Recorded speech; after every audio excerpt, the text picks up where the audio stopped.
అందుకే మన దేవుడు మనకేమిచ్చాడంటే మనకు కూడా శక్తినిచ్చాడు, జ్ఞానం ఇచ్చాడు.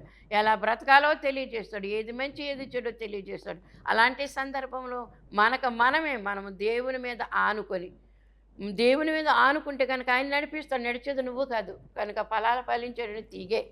ద్రాక్ష చెట్టు ఉందనుకోండి, ద్రాక్ష గుత్తులు దేనికుంటాయి? కొమ్మకుండవు.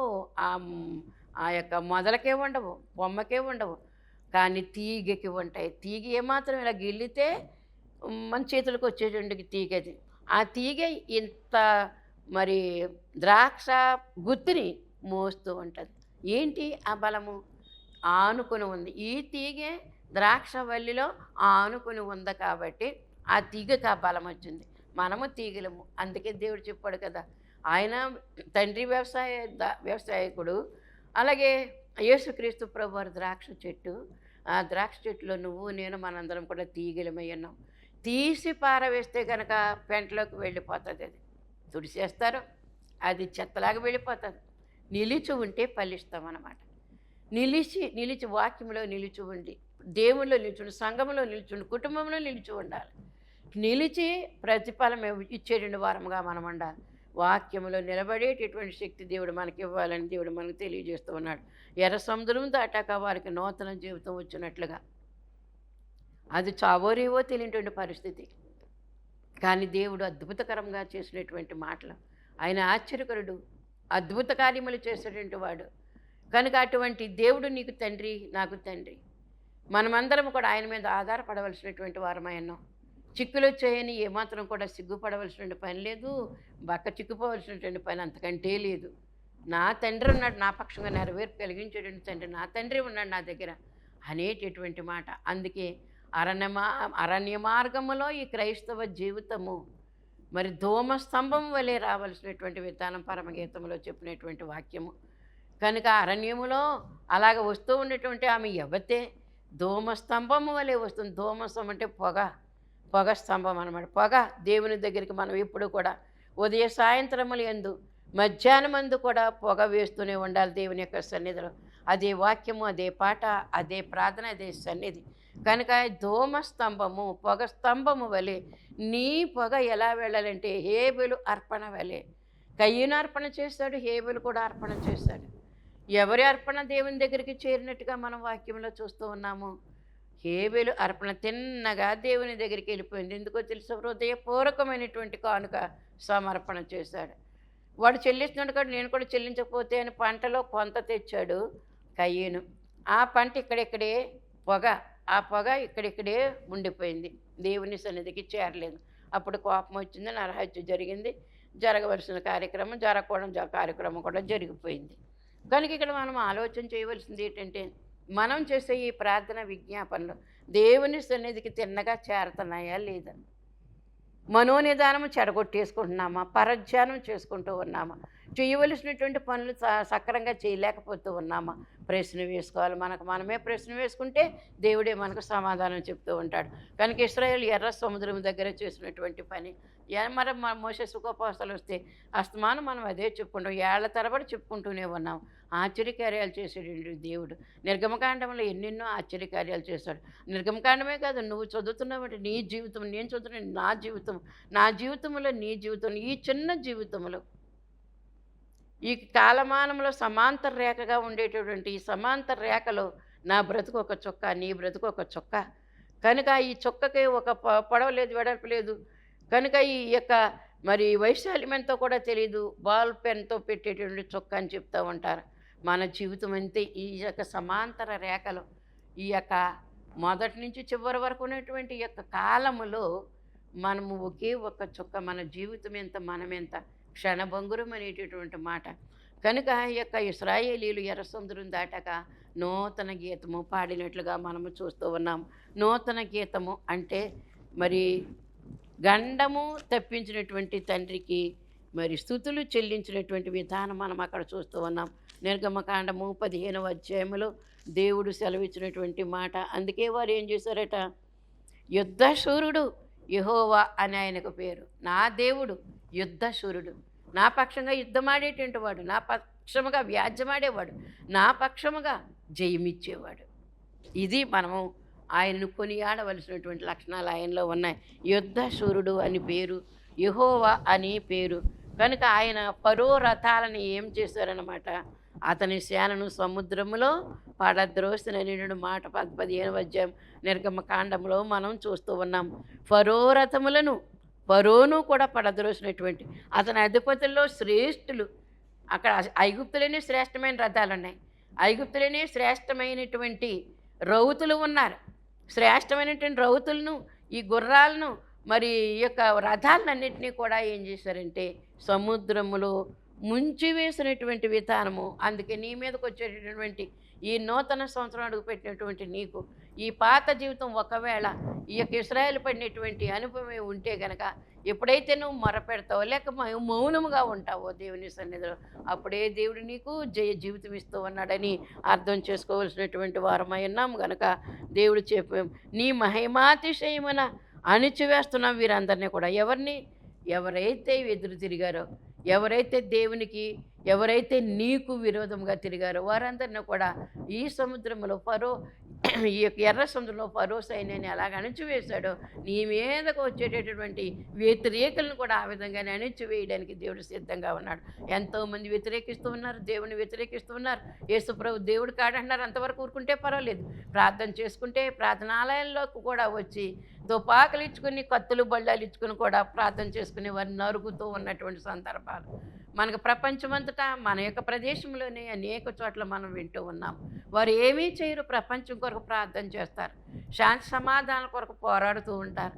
ఎవరికైనా బాగోలేదంటే కనుక ప్రార్థన చేస్తారు.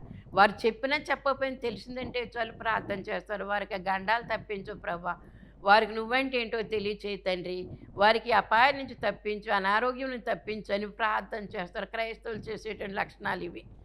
కనుక ఇవి ఆలోచన చేసుకోకుండా వారి మీదకి ఉగ్రత వచ్చేటటువంటి దినం వారంతటా వారే తెచ్చుకునేటట్లుగా దేవుని మీదకి, దేవుని బిడ్డల మీదకి తిరగబడుతూ ఉన్నారు. అది వారికి తెలియట్లేదు. వారి కొరకు మనం ప్రార్థన చేస్తామని, వారి కోసమే మనం జీవిస్తూ ఉన్నామని, వారిని కూడా నశించిపోయే లోకంతో నశించిపోకుండా, అగ్నిగుండం పాలు కాకుండా, నరకం పాలు కాకుండా రక్షణ తీసుకుని మీరు దేవుని యొక్క ఒడిలోనికి రండమ్మా అని చెప్తూ ఉన్నాము. ఇది శాంతి సందేశము, ఇతరులను ప్రేమించే సందేశం. ఇది యేసుప్రభు మనకు నేర్పినటువంటి బోధ. ఆ బోధ ప్రకారంగానే మనం ఇతరులను ఎవరిని కూడా నొప్పించే పరిస్థితి కూడా మనం చెయ్యము, నొప్పించే మాట కూడా మనం చెప్పం కూడా ఎప్పుడూ కూడా. కనుక ఇప్పుడు చెప్పించడం దాకా ఎందుకు, వారికి మనసు బాధ కలిగేటటువంటి పని ఏది కూడా చేయము. మీ ప్రార్థన మాకొద్దు అంటే కనుక బలవంతాన్ని ఎవరిని కూడా మనం వారిని చేరము. తీసుకోండి, ఎందుకు తీసుకోరు ఈ పత్రిక, ఎందుకు మా దేవుడిని నమ్ముకోరు అని అడిగేటువంటి వారు ఎవరో కూడా లేరు. నీకు ఇష్టం లేదమ్మా, పోనమ్మా సరే అనేసి వాళ్ళ కోసం ప్రార్థన చేసి వచ్చేయమన్నారు అంతే తప్ప, ధూళి దులిపేసి వచ్చేయమన్నారే తప్ప వాళ్ళతో ఫైట్ చేయండి అని చెప్పలేదు. కనుక ఎవరు ఇష్టపడతారో వారికే ప్రార్థన చేస్తాం తప్ప, ఇష్టం లేనటువంటి వారి నిమిత్తం ప్రార్థన చేస్తాం. ఎప్పటికైనా సరే ఈ ఆత్మను రక్షించు, నరకంలోకి పోకుండా కాపాడు ప్రభు అని ప్రార్థనే చేస్తాం తప్ప ఏ విధమైనటువంటి పరుషు మాటలు కూడా వారితో మనం మాట్లాడము. ఎందుకంటే దైవజనులు దేవదాసయ్య గారి పత్రిక పైన ముమ్మరంగా చేయమని చెప్పారు. అందుకే లక్షలాది పత్రికలు ప్రచురించి మరి సృష్టి అంతటిగా కూడా రక్షణ పత్రికలు ఎన్నో కోట్లు రాజ్యములంతటా చల్లవల్లని చెప్పినటువంటి మాటను బట్టి రక్షణ పత్రిక కొట్టించి లక్షలు పంచినటువంటి జీవితాలు ఇవి. మా పంచేటప్పుడు ఫస్ట్లో మాకు తెలియక పడిపోయిన దాన్ని తీసుకునేవాళ్ళం. వద్దు చింపేసిన వాళ్ళకి అయ్యో బాబా ఎందుకు చింపేస్తామని కూడా అనేవాళ్ళం. మాకు తెలిసింది అయ్యగారు ఇంకా అలా చెప్పలేదని.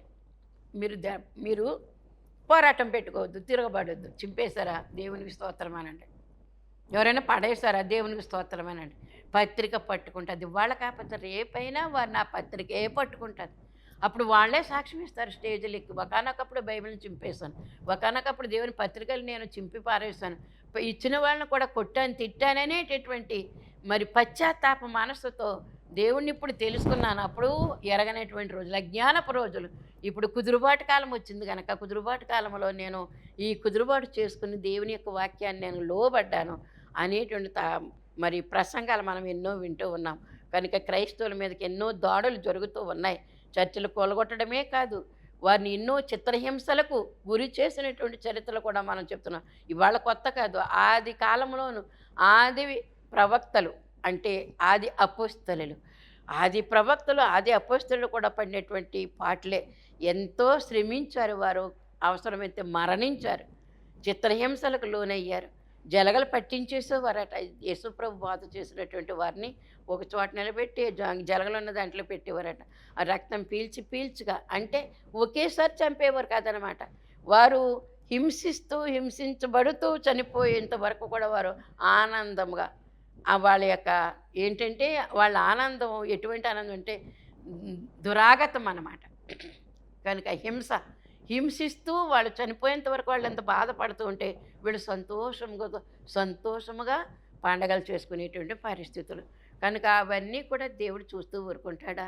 వారికి కూడా ఒకానొకప్పుడు తీర్పు దినం ఉంది. ఆ తీర్పు దినాన నేను తలెత్తుకుని నిలబడగలుగుతానా లేదా అనేటువంటి ప్రశ్న మనం వేసుకోవాలి. దేవుని దగ్గర ఆయన ధవళ సింహాసనం మీద కూర్చున్నప్పుడు మరి ధవళ సింహాసనం కూర్చున్నటువంటి ప్రభు ఎదుట మనం తలనెత్తుకోగలమా? ప్రభు తల ఎత్తుకోవాలి, మనము తల ఎత్తుకోవాలి. ఆ విధంగా జీవించవలసినటువంటి వారమైనామని దేవుడు మనకు తెలియజేస్తూ ఉన్నాడు. కనుక ఈ యొక్క నూతన సంవత్సరంలో కలుగు పెడుతున్నటువంటి దగ్గర ఇశ్రాయేలీలు నిలబడి చూశారు. అంటే దేవుని మహిమపరిచారనమాట. దేవునికి కోపం అంతవరకు కూడా తెప్పించారేమో కానీ వీరు తిరుగుబాటు జనము, నువ్వు పక్కకు తొలుగు, నేను ఇప్పుడే వారిని సంహరించి నిన్ను నీ వంశాన్ని కూడా పైకి తీసుకొస్తానని చెప్తే, అలా కాదు ప్రభా, నువ్వు చేతకాని వాడవని అనిపించుకుంటావు. లోకంలో ఉన్న జనాంగాలందరూ కూడా ఇశ్రాయేలు దేవుడు అని చెప్పుకుంటూ ఉన్నారు. వాళ్ళు పాలితేలు ప్రపంచ దేశాన్ని తీసుకుని వెళ్తున్నాడట అని చెప్పుకున్నారు. ఇప్పుడు మా అరణ్యంలోనే నువ్వు చంపివేసినట్లయితే గనక నువ్వు చేతకాని వాడవని ప్రజలు అంటారు ప్రభా అని. మరి మోషే ఎంతో సాగిలపడి దేవునికి ప్రార్థన చేసుకున్నటువంటి విధానం మనం చూసినట్లయితే గనక క్రైస్తవ జీవితము మోషే ఎలా సాగిలపడ్డాడు. ప్రజలు చంపుతానంటే మరి ఓ పక్క దేవుడే నువ్వు చెప్పు, మరి ఎందుకంటే వాళ్ళు తిరుగుబాటు చేసే జనము, వాళ్ళ మధ్యకు నేను రాను అని అంటే కనుక నువ్వు రాకపోతే నేనే వెళ్ళను. నువ్వు జీవగ్రంథంలో నుంచి వాళ్ళని పేరు కొట్టేసావంటే కనుక నా పేరు కూడా తీసేయి ముందు అనేటటువంటి సవాల్తో కూడినటువంటి ప్రార్థన మరి దేవుడు మోషే గారి చేత చేయించినటువంటి ప్రార్థన. సమాజానికి అలాంటి పాస్టర్లు కావాలి, అలాంటి గురువులు కావాలి, కుటుంబానికి అలాంటి నాయకులు కావాలి, సంఘానికి, కుటుంబానికి, సమాజానికి కూడా అటువంటి ప్రాణత్యాగం చేసేటువంటి నీ యజమానుడు యేసుక్రీస్తు ప్రభువారు, నా యజమానుడు నా తండ్రి యేసుక్రీస్తు ప్రభువారు. ఆయన సవాలు చేసి వచ్చినటువంటి పని ఏంటో, ఈ పనికే నేను పుట్టాను. ఎందుకు పుట్టాను?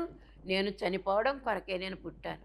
మానవుడిగా మీ మధ్య మసిలి మానవుడు ఎలా జీవించాలో, ఎలాగ దేవుని ప్రార్థన చేసుకోవాలో, ఎలాగ లోకాన్ని జయించాలో అనే విషయాలు మరి మానవుడిగా వచ్చినటువంటి యేసుక్రీస్తు ప్రభు వారిని చూసి మనము నేర్చుకున్నాం. కాబట్టి నేర్చుకున్న పద్ధతుల్లో మనము ఈ యొక్క సువార్త పనిని మనం చేయవలసినటువంటి వారమైన ఆయన ఈ లోకంలో అడుగు పెట్టిన మొదలుకొని మళ్ళీ ఆయన పిలిచి ఆయన దగ్గరికి తండ్రి దగ్గరికి వెళ్ళేంత వరకు కూడా అడుగు వేయమన్న చోటే వేశాడంట. మాట చెప్పమన్నారు, ఆ మాటే చెప్పారట.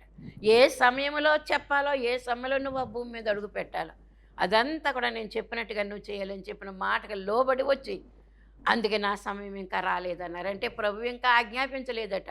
తల్లి వచ్చి నీ మరి ద్రాక్షారసం అయిపోయిందిరా బాబు, నువ్వేం చేస్తావు, నువ్వు గొప్ప కార్యాలు చేస్తావు, నా కుటుంబంలో నేను ఎరుగుదును, మరి నీ యొక్క మహత్కార్యములు ఏంటో నాకు తెలుసు, ఇప్పుడు కూడా చెయ్యమని చెప్పి అడగడానికి వెళ్ళింది యేసయ్య కూర్చున్న ప్రదేశానికి. దేవుడు ఇంకా ఇవ్వలేదు, పర్మిషన్ ఇవ్వలేదు, తండ్రి గారు పర్మిషన్ అవ్వలేదు. అందుకే ఈ లోకంలో తల్లిగారితో ఆ మాట చెప్పారు, నా సమయం ఇంకా రాలేదమ్మా అని చెప్పినటువంటి మాట.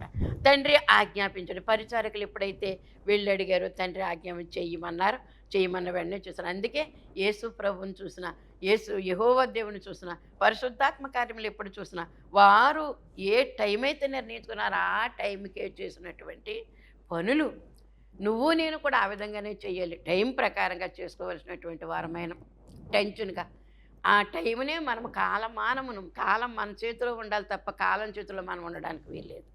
అందుకే ఏ సమయాన్ని ఏం చెయ్యాలనేటువంటి పని ఆయన తండ్రి గారే చేశారు. ఏమన్నా ఆదికాండం మనం చూసినప్పుడు ఏది తయారు చేయాలో, ఏది నిర్మాణం చేయాలో, ఏది ఎలా నిలబెట్టుకోవాలో అనేటువంటి పరిస్థితులను కూడా తండ్రి అయిన దేవుడు చూసినటువంటి మాట.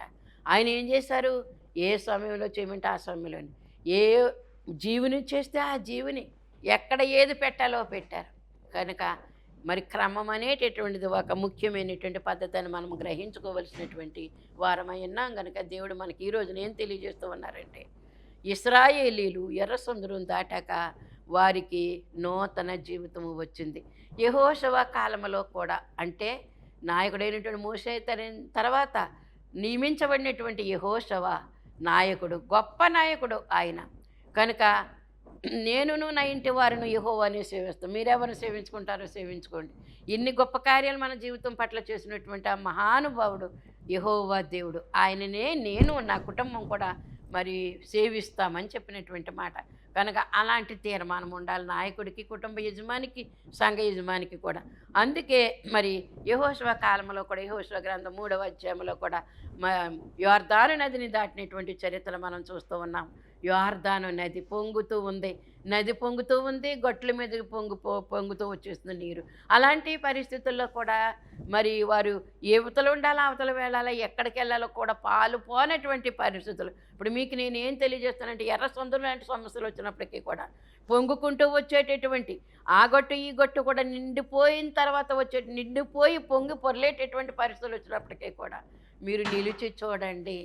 నిలిచి చూస్తే దేవుడు మీ పక్షంగా యుద్ధం చేస్తాడు, మార్గం సరళం చేస్తాడు.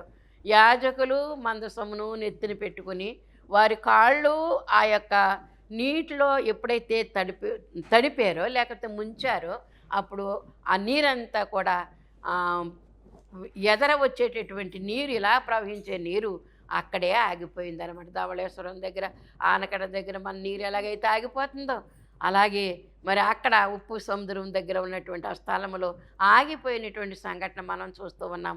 అప్పుడు యాజకులు మందసం నెత్తిన పెట్టుకున్నారంటే ప్రార్థన చేస్తూ ఉన్నారని అర్థం.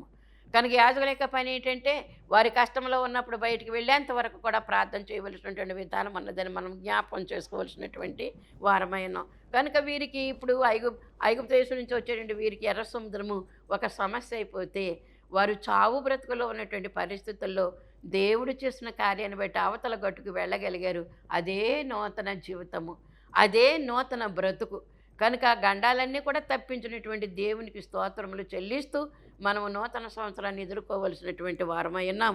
కనుక ఇలా చూసుకున్నట్లయితే కనుక నయమాను జీవితంలో కూడా కుష్ఠ రోగముతో ఉన్నటువంటి జీవితం అది. 2వ రాజుల గ్రంథం 5వ అధ్యాయం మనం చూసినప్పుడు అక్కడ మరి సిరియా రాజు ఉన్నాడు, అలాగే నయమాన్ అనేటువంటి సైన్యాధిపతి ఉన్నాడు. ఈ సైన్యాధిపతి దగ్గరికి మరి యుద్ధం చేసి ఒక చిన్నదాన్ని, ఇశ్రాయేల్ చిన్నదాన్ని తీసుకుని వెళ్ళి నయమాను యొక్క భార్యకు ఉపచారం చేసే పనికెత్తిగా అక్కడ ఉంచారు ఆ బాలికను. అక్కడ ఈతనైతే కనుక యుద్ధములు యెహోవాయే చేయిస్తూ ఉన్నాడట. సిరియా దేశానికి జయమొచ్చేటట్లుగా యుద్ధములు చేయిస్తూ ఉంటే యుద్ధానికి సైన్యాధిపతిగా ఉండి నడిపించేవాడు నయమాన్ అయి ఉన్నాడు. ఈ నయమానికి ఎంత పరాక్రమైన ఉంది, ఎంత బలమైన ఉంది, ఎంత యుద్ధ శక్తి అయినా ఉంది, కానీ శరీరంలో బలహీనత, శరీరంలో ఒక రకమైనటువంటి కుష్టు వ్యాధి వ్యాపించి ఉంది. దాన్ని బట్టి ఎంత వ్యాధి ఉన్నప్పటికీ కూడా అతడు ఎంతో యుద్ధము చేసి జయం పొందితేనే తప్ప అతడి ఇంటికి వచ్చేవాడు కాదు. వ్యాధి ఒక పక్కనే పెట్టుకునేవాడు, జయము కొరకు పోరాడేవారు. ఆ జయము కూడా యెహోవాయే చేశాడనేటటువంటి మాట మనం అర్థం చేసుకోవాల్సినటువంటి వారమైన. నువ్వు బలహీనముగా ఉన్నప్పటికీ కూడా నీ చేత పనులు చేయించేవాడు మన తండ్రి అయిన దేవుడు యేసుక్రీస్తు ప్రభువారు. నీ బలహీనత వైపు చూసుకోవద్దని చెప్పాడు దేవుడు. మన బలహీనత వైపు మనం చూసుకోవడానికి వీల్లేదు. బలమైన దేవుని చేతిలో మనం సాధనాలుగా ఉన్నాం. ఆ బలమైనటువంటి దేవుడే బలమైన కార్యాలు మన చేత చేయిస్తూ ఉంటాడు. ఉదయించే సూర్యుని వలె మనకు బలము ఇచ్చేటండి. ఉదయించే సూర్యుడు మధ్యాహ్నం వరకు కూడా ఎంతో ఎండ తీవ్రత 3-4 వరకు కూడా ఉదయించే సూర్యుడు ఎలాగైతే వస్తున్నాడో, అలాగే దేవుని శక్తి కూడా మనకి బలాన్ని అనుగ్రహించేటటువంటి విధానం ఉందని మనము తెలుసుకోవలసినటువంటి వారమై ఉన్నాం. కనుక నయమాను యొక్క జీవితం కుష్ఠరోగం పోయాక క్రొత్త జీవితము వచ్చింది. ఇక్కడి నుంచి ఇశ్రాయేల్ మార్పు అంటేనే అసలైనటువంటి మార్పు ఇది. ఎంతోమంది మన దగ్గరకు వచ్చి ప్రార్థన చేయించుకుంటారో మరి తొలగిపోతుంది. వెంటనే వచ్చి నాకు రక్షణ కావాలని అడుగుతున్నారా? నాకు బాప్తిస్మం ఇవ్వండి, సంఘంలో సభ్యత్వం కావాలని అడుగుతున్నారా? అడగట్లేదు. ప్రాణాపాయ పరిస్థితుల్లో ప్రార్థన చేయించుకుంటారో, మరి కొవ్వుని దూడవలే గొంతులు వేస్తూ ఉంటారో ఆ యొక్క వ్యాధి పోయిన తర్వాత. అలాంటి పరిస్థితుల్లో కూడా వారు దేవుణ్ణి నమ్ముకుంటామనే మాట వారిలో నుంచి రాదు. ఎందుకంటే ఇంకా పాత జీవితమే వారిలో మొలకలేస్తూ ఉంది.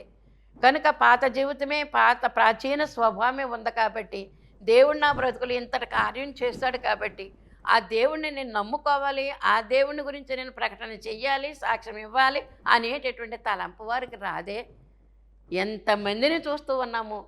మాకు ఈ యొక్క మా సేవా జీవితంలో ఎన్నో వేల మంది ప్రార్థన చేయించుకుని వెళ్ళిపోయేటటువంటి వారే తప్ప, మరి మాకు బాప్తిస్మం ఇవ్వండి అనేటువంటి వారు ఎక్కడ కూడా కనిపించరు. లాభం పొంది వెళతారు. మరలా ఏదైనా గొప్ప తగిలి బాధ కలిగితే కనుక వచ్చి అయ్యగారో ప్రార్థన చేయండి అంటారు, అమ్మగారో ప్రార్థన చేయండి అంటారు. మన విధి ఏంటంటే వారు 2 సార్లు చేయించుకున్నా, 3 సార్లు చేయించుకున్నా, బాప్తిసం తీసుకోకపోయినా వారిలో దేవుని ఆత్మ ఉంది కాబట్టి, ఆత్మ అంటే జీవాత్మ ఊదాడు కనుక దేవుని యొక్క జీవం వారిలో ఉంది కాబట్టి మనం చేయాల్సిన పని ఏంటంటే శత్రువుని సైతం ప్రేమించేటువంటి విధానం మన దగ్గర ఉంది. కనుక ఈ రోజున దేవుడు మనకి ఏమి నేర్పిస్తున్నాడంటే వారి కొరకు కూడా ప్రార్థన చేస్తాం. మనల్ని కొట్టిన వారి కొరకు ప్రార్థన చేస్తాం, తిట్టిన వారి కొరకు ప్రార్థన చేస్తాం. అది దేవుడు నేర్పించేశాడు మనకి. కొట్టిన వారిని కొట్టకుండా, తిట్టిన వారిని తిట్టకుండాలనేటటువంటి మాట మనకు నేర్పించింది దేవుని యొక్క వాక్కు అది. కనుక ఎప్పుడైతే మనము ప్రభు యొక్క పలుకులలో, ఆయన యొక్క మాటలో, ఆయన వాగ్దానంలో, ఆయన యొక్క మరి వాక్యంలో మనం ఉన్నామో అదే జీవితం జీవిస్తూ ఉంటాము. కానీ ఇతరులకు తెలుస్తుంది అది తెలియదు. తెలిగిపోయినంత మాత్రం చేత ఏమీ పర్వాలేదు. తెలిస్తేనే కాదు, దేవునికి తెలిస్తే చాలు. నువ్వేంటో దేవునికి తెలియాలి, నేనేంటో దేవునికి తెలియాలి, అంతే. అదే కావాల్సింది. ఇతరులు ఏదో మనకి ప్రశంసలు ఇస్తారనేటటువంటి ఉద్దేశంతో మనం ఏ కార్యము కూడా చేయటానికి వీల్లేదు. దేవుడు చూశాడా లేదా, దేవుడు మాట ప్రకారంగా నేను చేశానా లేదా, నన్ను నేను పరిశీలన చేసుకుంటూ దేవునికి అప్పగించుకుంటూ ఉండేటటువంటి పరిస్థితి. ఇదే నూతన సంవత్సరంలో దేవుడు మనకు తెలియజేసినటువంటి విషయమని మనం అర్థం చేసుకోవాల్సినటువంటి వారమైన. ఎంతోమంది హేళన చేస్తారు, ఎంతోమంది గేలి చేస్తారు. మన మాటలు నచ్చకపోతే కనుక ఏదో రకమైనటువంటి కుశుద్ధం కూడా పెట్టుకుంటూ ఉంటారు. అయినా పర్వాలేదు, దేవుని యొక్క వాక్యం మనలో ఉంది, దేవుని యొక్క సన్నిధి మన దగ్గర ఉంది. దేవుడే మన దగ్గర ఉన్నప్పుడు ఇంకా మనం భయపడవలసినటువంటి పని ఏమీ లేదని దేవుడు మనకు తెలియజేస్తూ ఉన్నారు కనుక దేవుడు ఎంత చక్కని మాటలు మనకు తెలియజేశారంటే, రాతి గుండె కాదు తీసివేసి మాంసం గుండెని పెట్టారు. రాలిపోయేటువంటి ఆకులు రాలిపోవాలి, రావాల్సిన ఆకులు రావాలి, రాలిపోవాల్సిన ఆకులు రాలిపోవాలి, రావాల్సిన ఆకులు రావాల్సి ఉంది. అందుచేత జరగవలసినటువంటి సృష్టి కార్యక్రమం ప్రకారంగా సంవత్సరం కూడా ఏదో ఒక బలహీనత విడిచిపెట్టేసుకుని నూతన బలము, నూతన కార్యములు మన జీవితంలో చేయటానికి ప్రయత్నం చేయాలి. అప్పుడు దేవుడే మనకు సహాయం చేస్తాడు. ప్రయత్నం అంటూ ఉండాలి. ప్రయత్నం లేకపోతే దేవుడు కూడా ఏం చేయలేడు. ప్రయత్నం చేసినప్పుడు దేవుడు ప్రభువా అంటే చాలు, దేవుడు దిగి వస్తాడు. ఎంత గొప్ప దేవుడు! అక్కడికక్కడే నీకు సహాయం చేసినట్లుగా నీ జీవితంలో ఎన్నోసార్లు నీకు నువ్వే తెలుసుకుని ఉంటావు. నువ్వు తెలుసుకోకుండా ఉన్నది ఏది లేదు. అయ్యో ఇలాగ అనుకున్నా, నేను అప్పటికప్పుడే ప్రాణం పోతుంది అనుకున్నాను. ప్రభువా నన్ను దేవుడు వచ్చి అప్పటికప్పుడు నాలో ఉన్న బలహీనత కొట్టి వేసి నూతన బలం ఇచ్చాడు. ఈవేళ సత్య వరలక్ష్మి అనే కుమార్తె మన సన్నిధి స్త్రీ, మన టీలు అందించే అమ్మాయి అక్కడ. కనుక ఆ అమ్మాయి కూడా ఏం చెప్పింది, గత 2-3 సంవత్సరాల నుంచి ఆయాసం, మరి దగ్గు, ఆయాసం, నిలబడలేకపోవడము, కూర్చోలేకపోవడము, పాటలు పాడలేకపోవడము, ఎంతో దుస్థితిలో ఉంది. మొన్నటి సోమవారం, ఈ సోమవారం కూడా ఎంత చక్కని సాక్ష్యం చెప్పిందో. ప్రభువా నా బ్రతికి ఇంతేనా, ఇంకెలాగైనా నేను జీవించడము, నిన్ను స్తుతించుకోలేనా, నిన్ను ప్రార్థన చేసుకోలేనా, ఇంతేనా ప్రభువా అని ఏడుస్తూ మొత్తుకుంటూ ఉందట ఒక రాత్రి అంతా కూడా. అంతే డాక్టర్ దగ్గర తీసుకెళ్ళారట కూతురు అల్లుడు కలిసి. తీసుకెళ్తే డాక్టర్ పరీక్ష చేస్తుంటే అప్పుడు వచ్చిందంటే ప్రభు యొక్క ఆత్మశక్తి ప్రత్యక్షత. అందుకే ప్రత్యక్షత కావాలి మనకి. ప్రత్యక్షత అంటే దేవుడు కనపడడమే ప్రత్యక్షత. ఆత్మ కొమ్మరింపు ఆమెలోనికి రాగానే ఈమెకి జబ్బు లేదు. 2-3 సంవత్సరాల నుంచి బాధపడుతుందా, ఎంతో మేము చూస్తూ ఉన్నాం. ఎప్పుడీ ప్రాణం పోతుందో అన్నంత దుస్థితిలో ఆ బిడ్డ ఉంది. ఈవేళ నిలబడి ప్రార్థన ఎంత సాక్ష్యం చెప్తూ ఉందో. మొన్న సోమవారం చెప్పింది, ఇంక ఈ సోమవారం ఇంకా కూడా గట్టిగా చెప్పింది. చక్కగా టీలు అందించింది. మామూలుగా మరి మాకు ఇంకా ఆహారం దగ్గర వడ్డంలో కూడా అన్నీ సహాయం చేసింది. అవి ఇవి మూసుకొచ్చి అక్కడ పెట్టి అంత ఆయాసంలోనూ అంత నీరసంలోనూ ఉన్నటువంటి ఆ బిడ్డ ఎలా చేస్తుందంటే మాకే చూస్తుంటే ఎంతో ఆశ్చర్యం కలిగింది. దేవుడు చేసే కార్యక్రమాలు ఆ విధంగానే ఉంటాయి. దేవుని మీద మనం ఆనుకోవాలి తప్ప. కనుక సాక్షిగా నిలబెట్టుకునేటువంటి దేవుడు. నీకు ఏ బాధ లేదని చెప్పి డాక్టర్ చెప్పాడట. చెప్పినటువంటివి ఎంత నెలకు రాయం చేసుకున్నారంట మందులు అవి కూడా. కనుక దేవుడు గొప్పవాడు, స్వస్థపరిచేవాడు, నీకు సహాయం చేయవాడు, నీకు తోడై ఉండేవాడు, నీకు వెలుగై ఉండేవాడు, నీకు దారి ఏర్పాటు చేసినట్టు వాడు. కనుక ఆయన అందుకే కదా ఈ లోకానికి వచ్చి ప్రాణం పెట్టాడు. అందుకే అంటే నీ కొరకే, నా కొరకే పెట్టాడు. ఎప్పుడైతే నమ్ముతామో నమ్మిన వారికి సమస్తము సాధ్యమని మనము అర్థం చేసుకోవాల్సినటువంటి వారమై ఉన్నాము. కనుక మనకి ఈ లేవి కాండాలు మనం చదువుకున్నాం. నేను పరిశుద్ధుడను కనుక, నేను యెహోవాను, నేను పరిశుద్ధుడను కనుక మీరును పరిశుద్ధంగా ఉండండి. అన్య జనాంగాల్లో నుంచి మిమ్మల్ని నేను కోరుకున్నాను, ఏర్పాటు చేసుకున్నాను, వేరుపరుచుకున్నాను అనేటటువంటి మాట మనకు అర్థం చేసుకోవాలి. కనుక వేరుపరుచుకున్నాడు, లోకములో నుంచి సపరేట్ చేసేస్తాడు. మనల్ని సపరేట్ చేశాడు. ఐగుప్తులో ఇశ్రాయేలుని సపరేట్ చేసుకున్నాడు. ఐగుప్తు దేశంలో వారు దాసరకం చేయడానికి ఉన్నారు అక్కడ. అయినప్పుడు కూడా వారిని ఏం చేసి ఏలికలుగా చేసినటువంటి సందర్భం మనం జ్ఞాపకం చేసుకోవాలి. వారు అక్కడ ఏలికలై ఉన్నారు. వారిని ఎంతో హింస పెట్టారు, ఎంతో హింస పెట్టారు. అయినప్పుడు కూడా దేవుడు ఊరుకోలేదు. ఎంత హింస పెట్టారో అంతా వారిని మరి హింసించినటువంటి దేవుడు. నీ ప్రజల పక్షంగా నిలబడే దేవుడు నీ దేవుడు కనుక, ఆయన ప్రజల పక్షంగా నిలబడి ఉండే దేవుడు గనక, ఆయన పరిశుద్ధుడు గనక మనము పరిశుద్ధులమయ్యండి. ఆ ద్రాక్ష చెట్టులో ఆ యొక్క తీగలు నిలిచి ఉన్నప్పుడు ఆ తీగలకు బలాన్ని ఇస్తాడు దేవుడు. ఆ గెలను మోసే బలం దానికి ఇస్తాడట. మనం చూస్తున్నాం కదా, మరి ఆ చెట్టున ఉన్నటువంటి కాయలు ఎంతెంతో బలమైనటువంటి కాయలు. ఆ చివరిని ఉంటుంది, ఆ మొదలు ఉంటుంది. పనసకాయలాగా ఏమన్నా చెట్టు మొదలను కానీ మానును కానీ పట్టుకుని ఉంటాయి ఏంటి? పనసకాయలు అయితే కనుక పట్టుకుని ఉంటాయి. అయితే ఈ మామిడి పళ్ళు, ఈ పైన ఉన్నటువంటి పళ్ళు అన్నీ కూడా ఆ కొమ్మకు చివరనున్నటువంటి చిగురు దగ్గర ఉంటాయి అన్నమాట. ఇంకా ఆ చిగురాకులతో పాటు ఆ తొడిమెను కూడా మనం కోసి ఆనందంగా చూస్తూ ఉంటాం మనము. కనుక ఆ మామిడికాయను కానీ ఆ జామకాయను కానీ ఆకులతో కూడా కొరుక్కుని అంటే ఆకులు పట్టుకుని ఆ కాయను మనం తింటూ ఉంటాం. అందుకే మనం చెప్పేటటువంటి ఏంటంటే, ఈ కాయ మోసేటటువంటి తీగ కాదు, ఆ యొక్క బలం ఆ చెట్టులోనే ఉంది. చెట్లో నిలబడి ఉంది కనుక ఉంది. ఒకవేళ దాన్ని తెంచివేసినట్లయితే కనుక ఏమీ లేదు, ఇంకా బలం రాదు. చెట్లో నిలిచి ఉండాలి, ప్రేమలో నిలిచి ఉండాలి, సంఘములో నిలిచి ఉండాలి, కుటుంబంలో నిలిచి ఉండాలి. కుటుంబాన్ని ఏదలేక ఇల్లు విడిచి పారిపోయే పురుషులు ఎంతోమంది ఉన్నారు. భార్యని పిల్లని ఏగలేక, వాళ్ళని పెంచలేక పిరికితనంతో పోయేటువంటి వారు ఉన్నారు. నువ్వు క్రీస్తులో ఉండు, నిన్ను బలమైన సాధనంగా వాడుకుంటాడు. మోసేది నువ్వు కాదు, తీగివే నువ్వు. బరువు నీకే ఉంటుంది, కానీ ఇది బరువు నీకు తెలియదు. ఎందుకంటే మోసేవాడు ఒకడు ఉన్నాడు. నీ భారమంతా నేను మోస్తానని చెప్పారు కదా. ప్రయాసపడి భారం మోస్తున్న వారులారా మీరు నా దగ్గరికి రండి, నేను మీకు విశ్రాంతిని అని నువ్వు మోసేయండి భారం అంతా కూడా ఆయన మోయడానికి సిద్ధంగా ఉన్నాడు. అది మనం గ్రహించుకోలేకపోతాం. నేనే చేయాలని ఇందాక ఓ మాట చెప్పబోయి మీకు మర్చిపోయాను నేను. ఏంటంటే పరిశుద్ధులను కనుక మీరు కూడా పరిశుద్ధులై ఉండండి అని. అంటే ప్రాచీన స్వభావంలోనికి ఇంక వెళ్ళకూడదు, అది విడిచిపెట్టి వేయాలి. చంపివేయవలసిన చంపివేసి మరి విసర్జించవలసిన వాటిని విసర్జించేటటువంటి పాలసీ పత్రికలు కూడా దేవుడు మనకు రాసి పెట్టించినటువంటి మాట అనమాట. పైన వాటి ఎందే మనం మనసు ఉంచవలసినటువంటి వారమైన. ఒక దొరగారు నడిచి వెళ్ళేటువంటి ఒక యువకుడిని చూసి, ఒరే అబ్బాయి నువ్వు కారు ఎక్కువ అని అన్నారట. అని అంటే కారు ఎక్కాడు బాగా. కాసేపటికి దుర్వాసన వస్తుందట ఆ కారులో. ఏముంది దుర్వాసన వచ్చి ఏమున్నాయి అవన్నీ తీసి ఉన్నవన్నీ తీసి పారేశారు, అయినా దుర్వాసన వస్తుందంట యువకుడు ఎక్కినప్పటి నుంచి కూడా. అప్పుడు ఏం చేశారంటే, ఏంటి ఇంత మరి సువాసన వచ్చాడంటే ఈ యొక్క వాహనంలో ఇలాంటి దుర్వాసన వస్తుంది ఏంటని చెప్పి అతను ఆలోచన చేసి అతను పరిశీలన చేస్తే అతని యొక్క చాక్స్ అంటే మేజోళ్ళు, బూట్లో ఉండే మేజోళ్ళు పాదాలకు వేసుకునేవి, అవి చూస్తే విపరీతమైనటువంటి దుర్వాసన వస్తూ ఉన్నాయట. మరి ఎప్పటి నుంచి వేసుకున్నాడో తెలియదు, దుర్వాసన వస్తుందని చెప్పి. అయితే సరే ఒక షాప్ దగ్గర కారు ఆఫ్ చేసి ఈ సైజు మేజోళ్ళు కొత్తవి కొని 4-5 మేజోళ్ళు కొని అది అవతల పాడై ఇవి వేసుకోమని చెప్పి ఇచ్చాడట. ఇప్పుడు ఎలాగ ఉండాలి? కారు అంతా కూడా సువాసనతోటే ఉండాలి కదా. పోనీ సువాసన రాకపోతే అది పోయిన దుర్వాసన రాకుండా ఉండాలి కదా. కానీ మళ్ళీ కాసేపు కారు నడుపుకుని వెళ్ళేసరికి ఇంకా దుర్వాసన వస్తుందంట. అబ్బాయి నువ్వు పడేయమన్న వాటిని పడేసావా అంటే, ఆయన లేదండి అని. మరి ఎక్కడ పెట్టావు? జేబులో. ఒక మేజోడేమో ఒక జేబులో, ఓ మేజోడేమో ఒక జేబులో పెట్టుకున్నాడు. చాక్స్ అనమాట. అయితే పెట్టుకుంటే ఈ వాసన పోయిందా? పాత వాటిని విడిచిపెట్టాడా? విడిచిపెట్టలేదు. కొత్తవి వచ్చాయి కదా. కొత్తవి వచ్చినప్పుడు కూడా ఈ పాతది ఎందుకని వాడు ధరించుకోవాలి? ఎందుకు ధరించుకోవడానికి కాదు కదా, జేబులో ఎందుకు పెట్టుకోవాలి? అలాగే కొన్ని తప్పిదాలు కూడా మనము పక్కన పెట్టుకుంటూనే ఉంటున్నాము. అదే దుర్వాసన. దేవుని దుర్వాసన వచ్చేస్తూ ఉంది.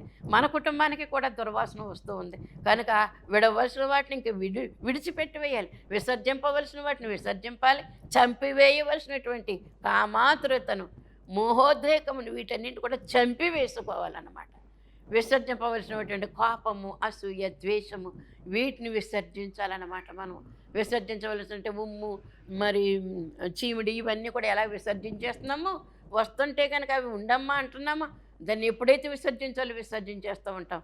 అంచేత ఇది మనం నేర్చుకోవాల్సినటువంటి నూతన సంవత్సరంలో. కనుక కొత్త జీవితం మనం ప్రారంభిస్తూ ఉన్నాము. ప్రతి సంవత్సరం కూడా ఇలాగ అనుకుంటూనే పాతయి మేజోళ్ళు జేబులో పెట్టుకున్నట్టు కాకుండా వాటిని విసిరివేసి, విసర్జించి వేసి మరి కొత్త వాటిని మనం పెట్టుకొని కొత్త జీవితం, కొత్త సువాసన, కొత్త సువార్త, కొత్త జీవితము మనం అనుభవిస్తూ అనేక మందికి ఈ యొక్క నూతన జీవితం గురించి చెప్పేటటువంటి వారముగా, వారిని ఆ మార్గంలో నడిపించండి వారముగా మనం ఉండేటట్లుగా దేవుడు మనల్ని దీవించును గాక. ఆమేన్. ప్రభువా నీకు వందనములు, స్తుతులు, కృతజ్ఞతలు తండ్రి. దీనిలో యోగ్యులము మాకు దైవజనులు చెప్పినటువంటి మాటలు కొన్ని మేము చెప్పుకున్నాం ప్రభువా. తండ్రి నీకు వందనాలు. పాత జీవితం పోయి కొత్త జీవితం మాకు వచ్చినప్పుడు నూతన కీర్తన మేము పాడవలసినటువంటి వారమై ఉన్నాం. మా నోట నూతన కీర్తన ఉండాలి. జిగటగల ఊబి, నాశనకరమైన గుంట కనుక వాటిలో నుంచి మమ్మల్ని పైకెత్తినందుకు నీకు వందనాలు తండ్రి. స్తోత్ర గీతం మా నోట నుంచి బండ మీద మా అడుగులు స్థిరపరిచి, మా పాదములు స్థిరపరిచి, మా అడుగులు స్థిరపరిచి స్తోత్ర గీతముతో నిన్ను ప్రకటన చేసేవారముగా మమ్మల్ని ఆశీర్వదించమని యేసు అతి పరిశునామమున అడుగుచున్నాను పరమ తండ్రి. ఆమేన్. మరణాత.